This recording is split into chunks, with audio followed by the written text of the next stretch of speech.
ماریا شاراپۆڤای رووسی تەمەن 32 ساڵان ڕۆژی 26 ئەم مانگە لە چاوپێکەوتنێکی لەگەڵ گۆڤاری ڤۆکا ڕایگەیاند کە چی دیکە یاری تێنس ناکات.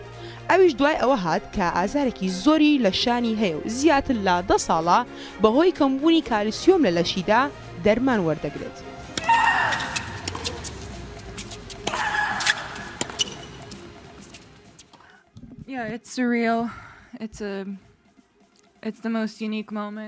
ئەمە ڕاستیە یەکێکە لە کاتە تایبەتەکانی ژیانم کە لە ژیانی وەرزشیدا پێیدا تێپەڕیوم تاوەکو بگەمە ئەم ئاستا کاتێک لە تەمەنی 17 ساڵی خەڵاتی ویمبلدۆنم بەدەستهێنا وام زانی ئەوە گرنگترین کاتە بۆم دووبارە نابێتەوە بەڵام ئەم جارێکە لەسەر ئەژنۆ کەوتم زانیم کە چەند تایبەتە.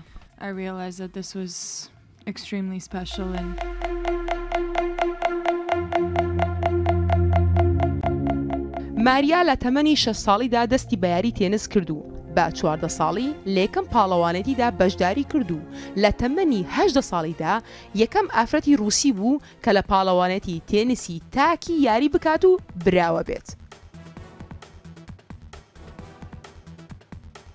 ماریا شاراپۆڤا لە دایکبووی 19 چواری 1970 لە رووسیا. باڵای 1 مەتر و 88 سانتیمە. خاوەنی خەڵاتی گرانسەلامە 5 جار. ساڵی 2008 لە ئوسترالیا. ساڵی 2012 و 2014 لە فەڕەنسا. ساڵی 2004 لە بریتانیا. ساڵی 2006 لە ئەمریکا. سامانەکەی دەکاتە 38 ملیۆن و 703,609 ملیۆن دۆلار. ماریا ڕوخساری کۆمپانیای نایک و پرێنس و کانون و کۆڵهام بوو. نوێنەری نەتەوەیە گردوەکان بوو. لە ساڵی 2011 خەڵات یەکێک لە 10 باشترین ئافرەتانی جیهانی لە یاری تێنس پێبەخشرا.